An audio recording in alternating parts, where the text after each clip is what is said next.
Hey, welcome to my next 5 Parsecs from Home battle report here. We are introducing the Star Wolves. As I said in the previous 5 Parsecs from Home battle report, this is my second game playing 5 Parsecs from Home, so there will be mistakes. Tell you right away.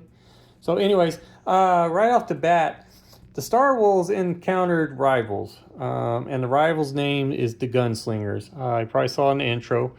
And we got and they have tactical formation, which means they're about 8 inches apart. And they like to get into cover and then shoot, and then move or whatever. So move into cover, then shoot. So we got a gunslinger over here. We got the specialist there with the big old gun. And then we got the other gunslinger right over here. So hiding behind the so-called sci-fi forest kind of thing. So a lot of this is all trash terrain here, if you noticed. Obviously that's not, but yeah, so I like to make trash terrain and use them. I mean, it's a cheap way of getting terrain out there on the table. So Star Wolves are right here.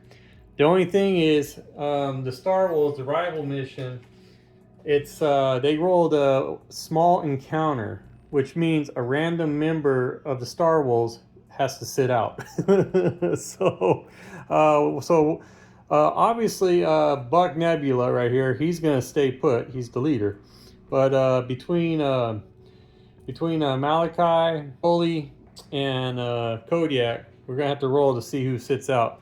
One of them's gonna have to go back and watch the ship, is what's gonna happen here, I guess, because I guess Buck Nebula is a little nervous that their ship could get stolen. Let's say that. So I'm gonna go ahead and roll a d6, and we'll see what happens. Okay, we got Malachi here. He'll be 1, 2. 3 to 4 will be Ptolemachus, and 5 to 6 will be Kodiak. They all are very interested in this because none of them want to leave. They all want to get out there and fight and earn experiences and all that kind of stuff. So, all right, here we go. And it's a 3. Oh, man.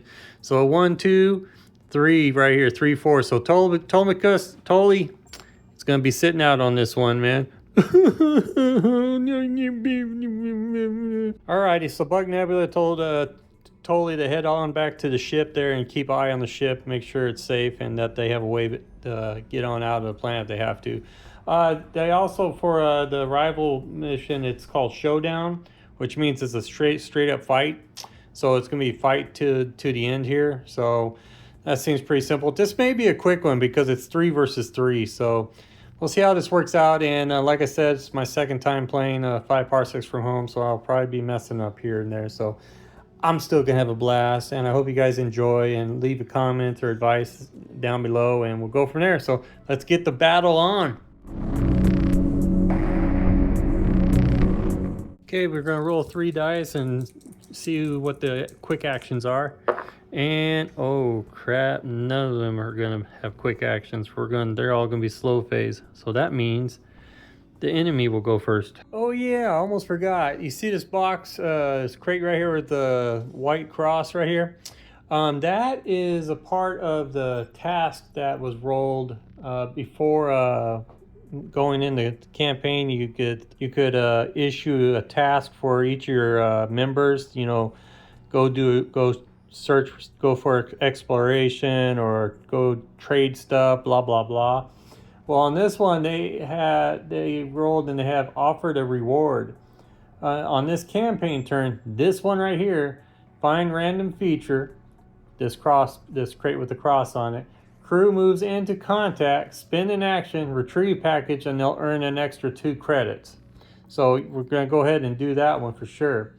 The other one they got was a basic supplies, which is skip upkeep costs 1 turn, so that's a single use. I just had to give you a heads up, so if one of the guys gets over here, uses and spends an action, then we could get an extra 2 credits, no matter if we win or lose the battle. Alrighty, since the Star Wolves can't go first, I'm gonna have the enemies go, and I'm gonna use the trusty old Hobby Homies tabletop social distancing checker. There you go, Hobby Homies. I gave you some props here. They get a 4-inch move here, so I'm gonna go ahead and lay right here, and that's about 5 inches there, and he's just gonna go over here, and he's in cover. This is gonna be a pretty quick round here. Do the same for the specialist, and the same for the last one here.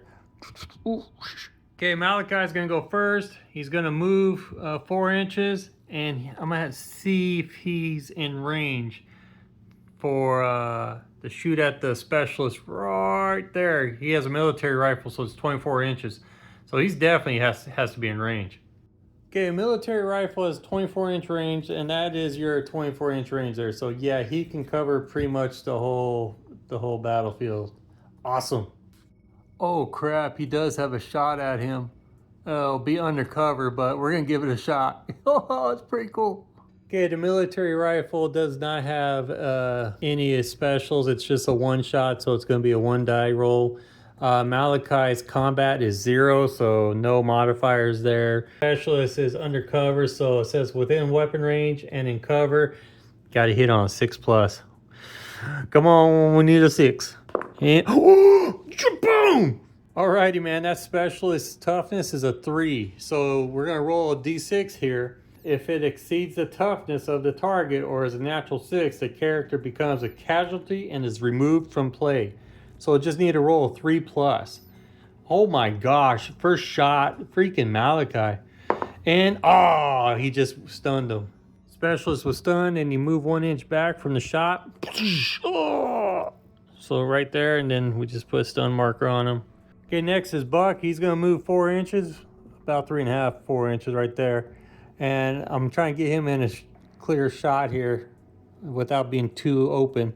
Okay, Buck Nebula has an infantry laser gun, so that's 30 inches for range. So he'll definitely be in range. And looky, do we see him?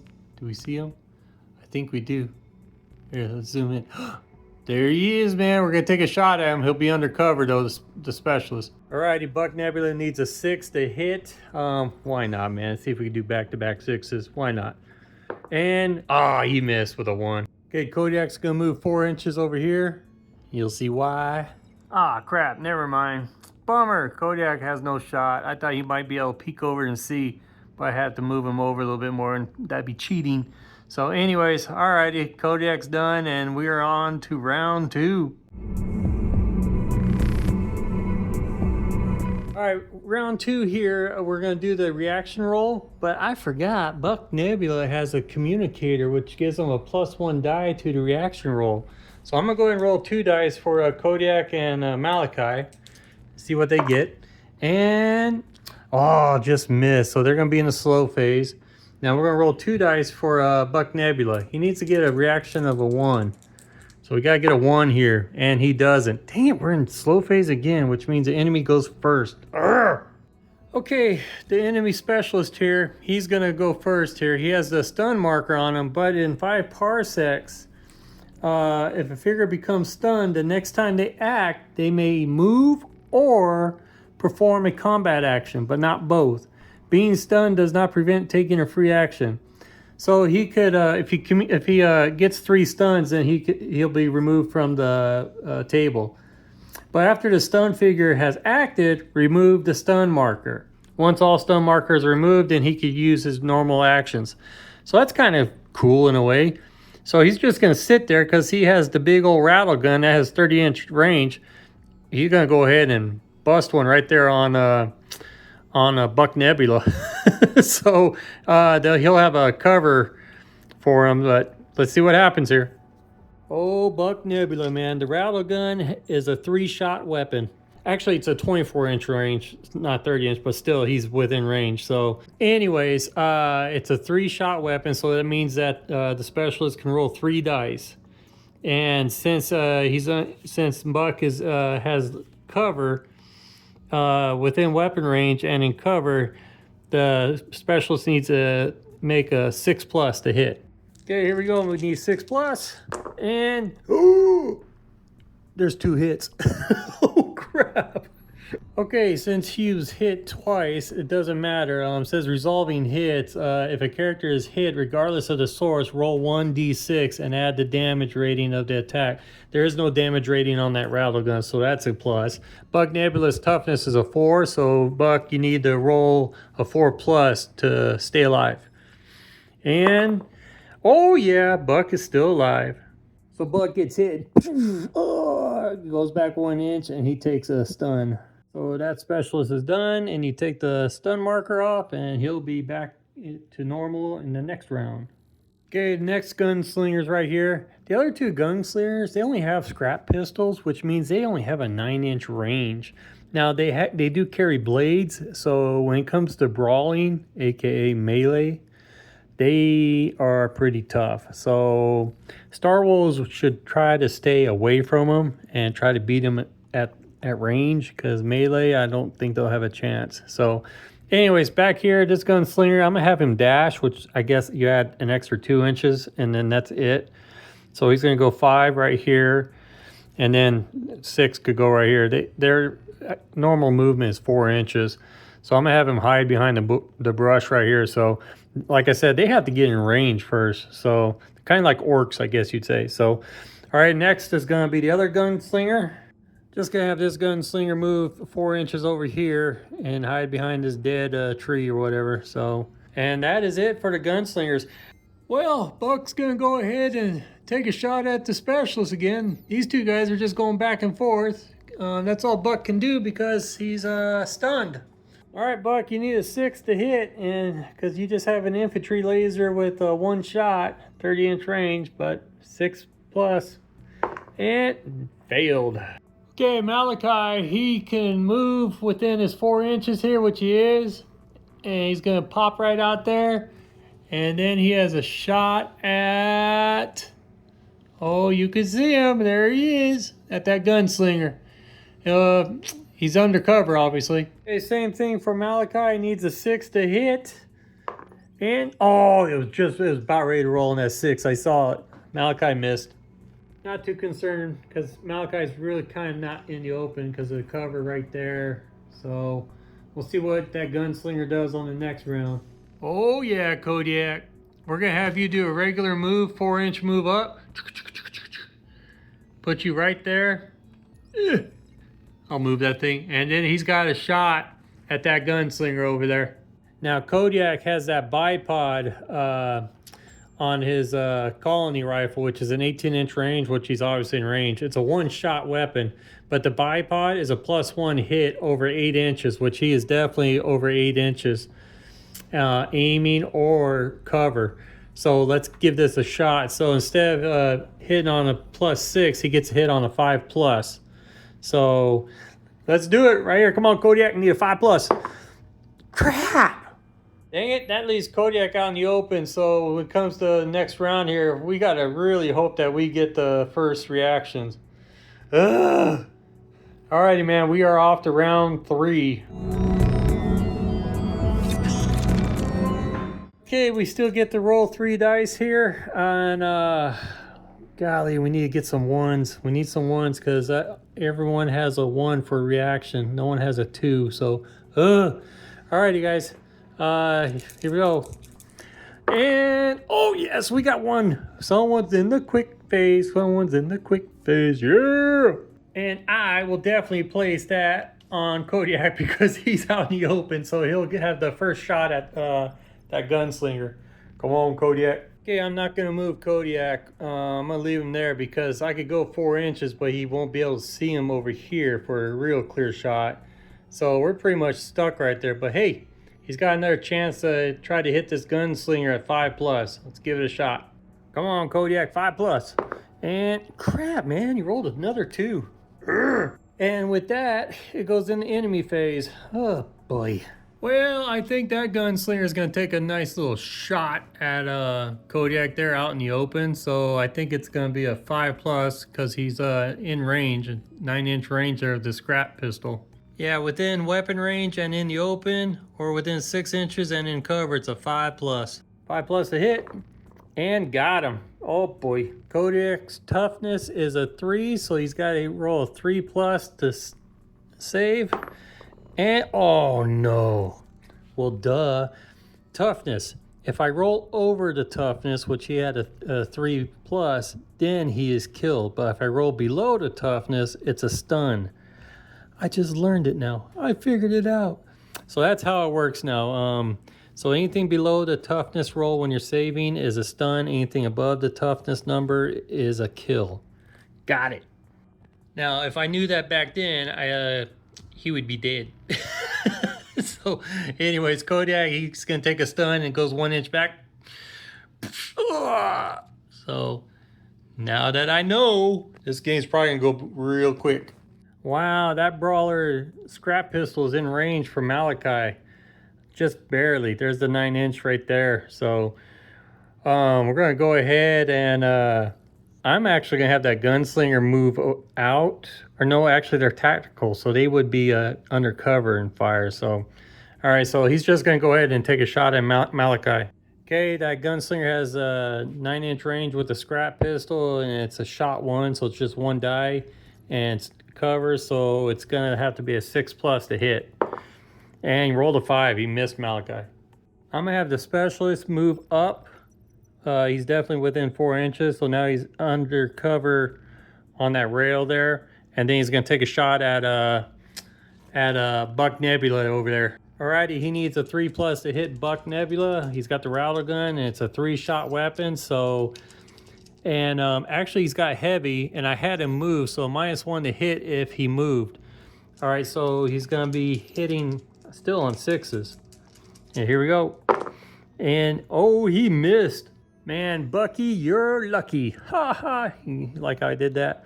Okay, Malachi's had enough of this. He is gonna go ahead and do a 4 inch move right up to here. I'll move the ruler here in a little bit. And then I think he's gonna have a clear shot at that gunslinger right there. All right, gotta move this building out of the way to see. So let's move it. And what do we got? We got looks like a clear shot to me. Let's zoom out. Oh yeah, clear shot. Let's do it.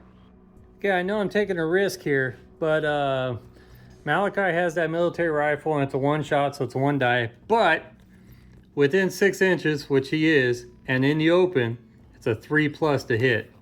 I am taking a shot here. Come on, Malachi. Need a 3+ to hit. Malachi hits. Gunslinger's toughness is a 3, so 3+ is a kill. Below 3 is a stun. Oh, Gunslinger is dead. Malachi with the first kill. Good job, Malachi. I just noticed something with Gunslingers. If you look at their combat, they actually have a +1 combat. Another oversight. Man, I'm telling you, making mistakes here. Because I was going by their weapons here, but they naturally have a +1 combat. So they're really tough than they should be. I mean, they're tougher than it looks like. I forgot, Buck doesn't have that stun anymore. So, because he did an action without moving from the previous round. So, he is going to go after that specialist again. Okay, Buck's gonna go 4 inch move. Right there. Yeah, I'd say Buck has a chance to still shoot at the specialist there. I mean, there's the bush in the way, I guess. So let's go down here. Oh, crap, you can't even see him right there. Son of a biscuit. Well, now Buck's gonna make that 4 inch move into a dash. So we're gonna go 2 more inches. Now he's undercover behind those crates. Okay, we got Kodiak and the gunslinger over here.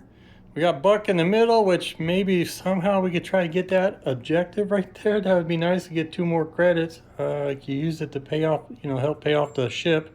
And Malachi has an opening to go flank that specialist now. Because we got a dead gunslinger there. Good job, Malachi. Good job. All right, off to the next round. Okay, before we move on to the next round, we gotta test enemy morale because they lost a dude. You roll a d6.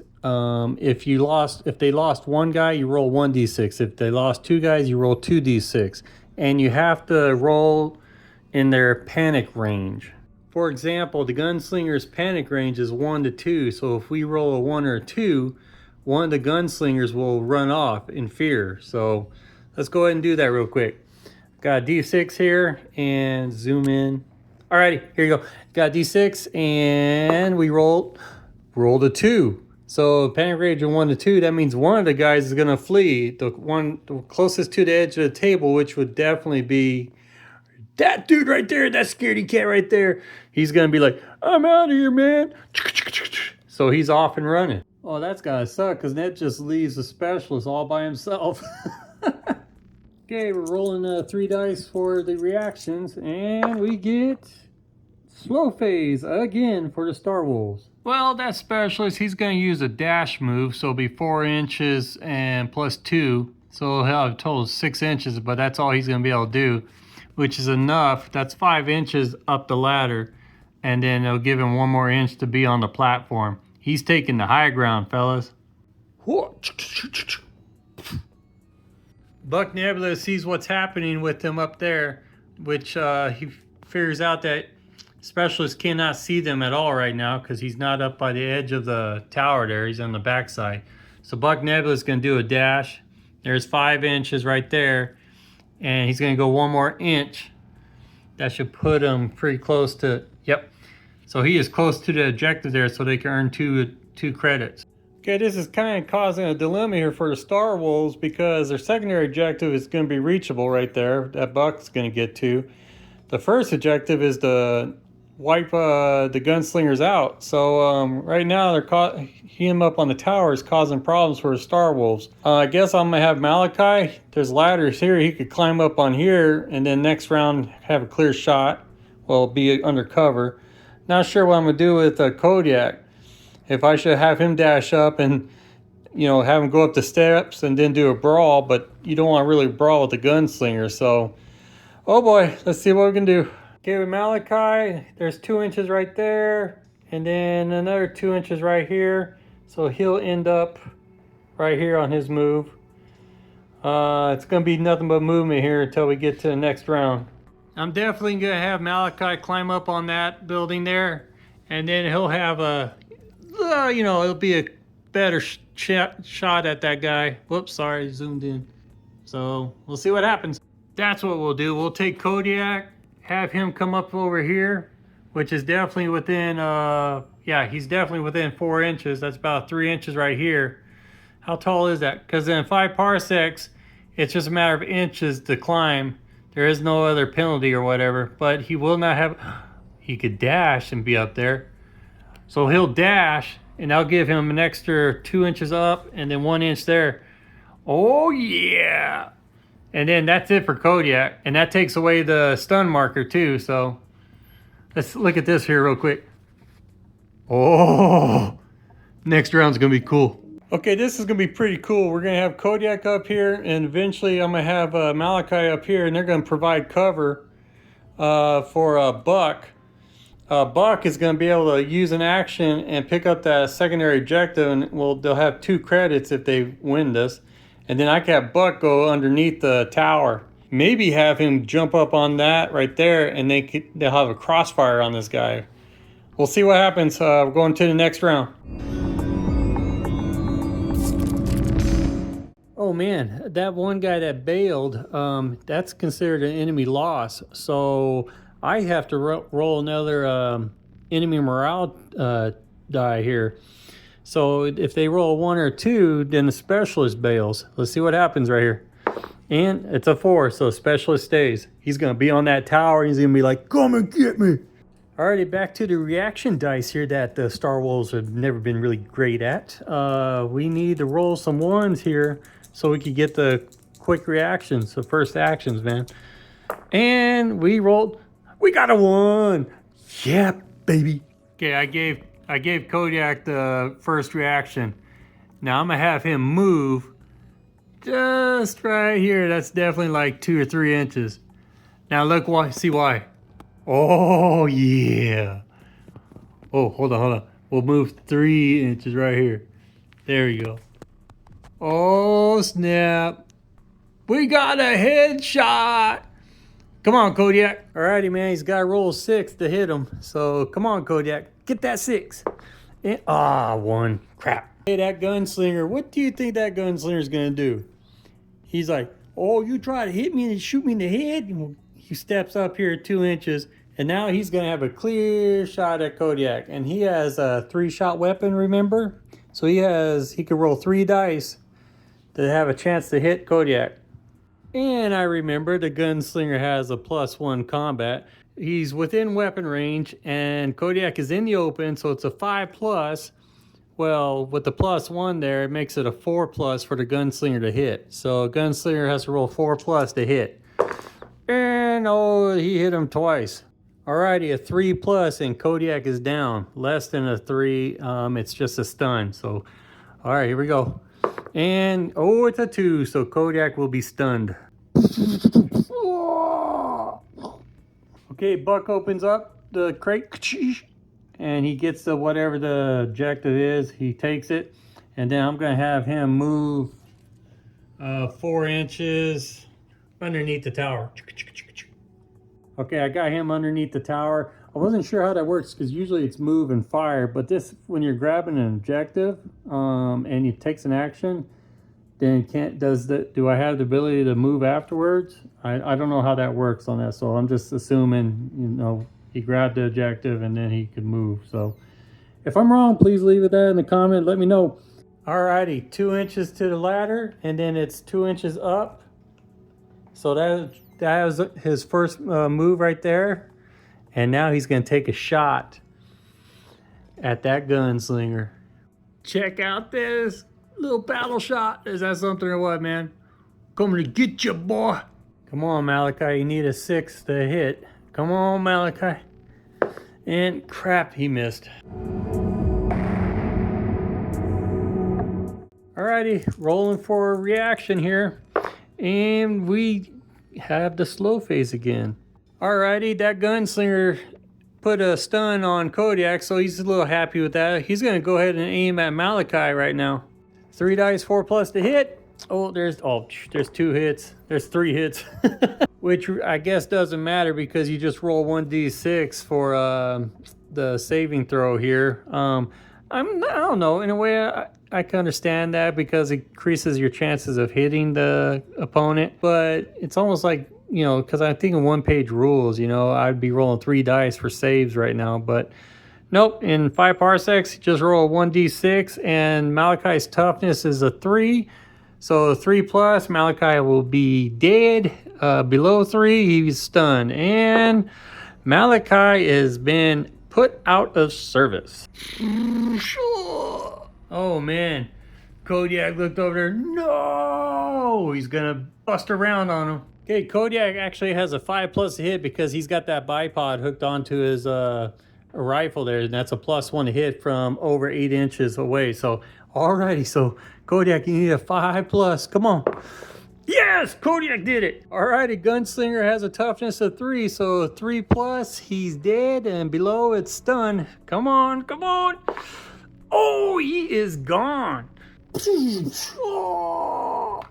And the Gunslingers are down. Star Wolves have completed their objective. Alrighty, now we're going to go to the book and roll on the tables for the post-battle and see if they earn anything or not. And find out if Malachi survives or not. So, alright, off to the post-battle. Alrighty, page 119 is the post-battle in the book. Number 1 says resolve rival status. So if you fought an opponent that isn't a rival, we skip that part there, and it comes down here and says if you just fought against an existing rival, which obviously we have, and held the field, roll 1d6, adding a +1 if you track them down. Well, no, we didn't track them down, so just roll 1d6, and we got a 3. And add a +1 if you killed a unique individual. Well, there wasn't a unique individual at all, just Gunslingers and the specialist. On a 4 or better, they had enough, and you can remove them from the rivals list. Well, we rolled a 3, so they're still going to be our rivals, the good old Gunslingers. And then next we go to number 2, resolve patron status. Well, that didn't happen for the Star Wolves because they rolled because they fought rivals. So number 3 is determine quest progress. That didn't happen. Number 4, you earn 1d6 credits and pay, loot, bounty, or salvage if you finish the final mission. Okay, there was no mission. This is all rival stuff, man. So I guess we go to If you won the mission by completing your objective, treat any roll of 1 or 2 as a 3. Nope, that doesn't work. All right, so we skip all that and we go to 5. Battlefield finds. If you held the field, which we did, after a battle, you had an opportunity afterwards to search the battlefield for anything worth collecting. You may do so even if you failed to achieve. So this is in addition to any loot you might be allowed to claim. Cannot roll on this table after an invasion. There is no, okay, so, all right, roll a D100 on the table below and add the resulting find to your inventory. Okay, I have 2 D10s. Blue will be the 10s and red will be the 1s. So we got a 6, an 86. So you look on this chart here, 91 through 100. Or wait, 76 through 90. Whew. Vital information / invasion evidence. Turn in this information to get a corporate patron automatically on this world. Ooh. If the enemy is an invasion threat, you instead find invasion evidence. If so, earn +1 credit and add +1 when checking for an invasion. All right. So we've got vital information is what it's going to be. Turn this information to get a corporate patron. So Star Wars get a corporate patron, which is a really cool patron to have. Yeah, neat thing about this encounter log, it has an outcome / notable events here, so you could write in information and all that. I put down win, and right now add corporate patron. So, okay, number 6, check for invasion. If the enemy you just battled is an invasion threat, no, just all punky gunslingers. Okay, number 7, roll once on the loot table. All right, here we go, page 131. Okay, loot table right here. Here we go again. Blues are the 10s, reds are the 1s, and we got a 0, we got a 70, so 66 through 80. Odds and ends. Roll once on the odds and ends sub table. Okay. Okay, another D100 roll here. We get a 79, so 71. Ship items. Ooh, this might be cool. Okay, ship items. You look for, okay, consumables, implants, sub table. Ship items. Now we roll D100 on the ship items, and we get an 80. And we 79 through 83. A sector permit. Ooh. Yeah, that sector permit's nice to have because what it does is when Star Wolves are ready to take off, whenever you arrive at a planet where a license is required, roll 1d6. On a 4+, a sector permit is accepted, which gives you the chance to not have to spend any money to enter a new planet or whatever. So you must roll for each license type on each planet. That is nice to have. Pretty cool. Not bad loot there for the first game. Alrighty, man. Number 8, determine injuries and recovery. This is going to be about you, Malachi. Any character that became a casualty in a battle must roll an injury table below. Injury table right here. It's 100, D100, and we get, it's a high number, a 96. School of Hard Knocks, earn 1 XP. What? Okay, man, I guess Malachi, you survived. I mean, you earned 1 XP. You went through a School of Hard Knocks. And then it says see below, so we go to number 9, experience and character upgrades. Each character that participated in a battle will now earn experience points. Characters survived if they did not become a casualty. Track the accumulated experience points for each character. Bots do not receive XP. Became a casualty, yeah, Malachi, so I guess you get another experience there. So you got 2 experience points, it looks like. I don't get that injury table that he put. I'm going to roll with it. Okay, so let's see, Malachi got the +1 from the roll, and then +1 because he became a casualty, so that's 2. Survived but did not win. Okay. Well, you did not survive. Survived and won. So I cannot remember who was the first character to inflict a casualty. I don't know if that was you, Malachi, or not. I'm going to have to look back and see on that one. Kill unique, there was none. Campaign is on easy mode. Yes, get the +1 on that. Actually, we're on normal, so that don't count. Crew completed the final. Okay, so Malachi, you ended up with 2 XPs. I just checked back on the video. Yeah, Malachi was the first one to inflict a casualty. So Malachi, let's go ahead and put Malachi. Ta-da! earned 3 XP. So now we're going to move on to Buck and Kodiak. Buck did not become a casualty, which I guess is kind of a positive thing now. I don't know.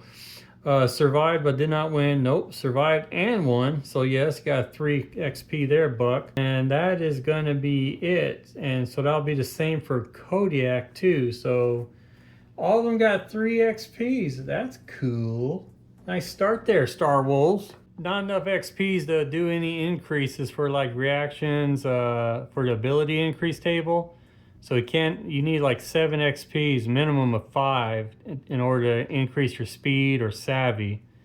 Luck is 10 XPs, man. Whoosh, that's a bummer. I mean, it's the first game, whatever. So, all right, invest in advanced training. You guys really don't have enough to invest in advanced training.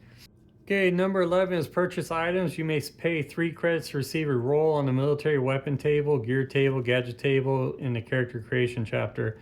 I'm going to go ahead and pass on that too because you guys don't have much money. Number 12 is roll for a campaign event, D100. Roll D100 on a campaign event table. Apply the result immediately. In some cases, an event may seem not to make any sense. If so, adjust or ignore it as necessary. Okay, campaign event right here.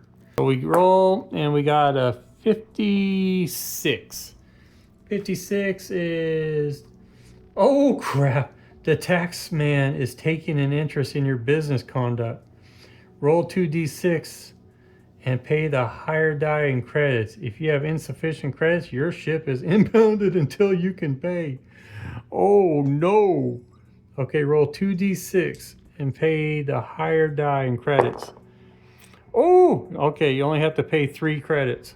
Well, that sucked with the tax man. Now we're on 13. It says roll for a character event. It's a D100 character event table. Any character is eligible as long as they are part of your crew, even if they are in sickbay. If to select a character as a precursor, you may roll twice. Okay. Apply the result immediately. In some cases, an event may end up not making any sense. If so, tweak or ignore. Okay. If an event is completely inapplicable, simply add a +1 XP to the character. Oh, okay, we'll go ahead and roll again on the who it's gonna be. So 1 to 2 Buck, 3 to 4 Kodiak, 5, 6 Malachi. It is gonna be Malachi. He's gonna experience a character event. Okay, D100 roll on a character event, and we get a 61, which is you've made a real personal breakthrough, Malachi. Select one ability score that has not been increased from its starting value when the character entered the campaign. It increases by +1 immediately. Oh, you get to add a +1 to one of your abilities. Yeah, so Malachi, what that is, you could add a +1 to your reaction, speed, combat, toughness, and savvy. That's pretty cool. If you add a +1 to your reactions, that means if you roll a 1 or 2, you get to go on first on the quick actions.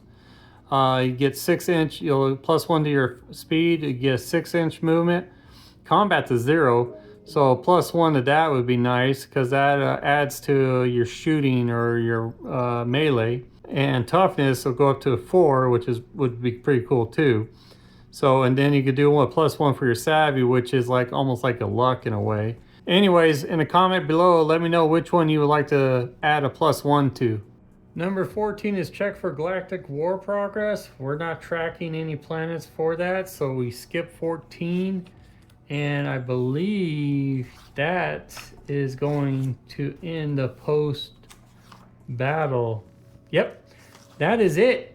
Star Wars, you got a win on your very first campaign game, even though it was a Rivals, not really a quest or anything like that, or a mission, but hey, that's what happens in this game, man. Those rival missions or rival encounters mess up the ability to add some more XPs or whatever and stuff. So that is it. Thanks guys for watching. Again, if any of your characters, Malachi, Kodiak, Buck, had any pluses there, I believe it's just Malachi needs to get a hold of me in the comments on what he wants to add the +1 ability to. 5 Parsecs from Home is really cool. It actually combines obviously RPG and tabletop miniature gaming into one. So hope you guys enjoy it. Leave comments below, any advice, and where I made mistakes, which I made some mistakes and I found out later on. But if there's more, let me know. And I will see you on the next battle report. Take care, guys. Bye-bye.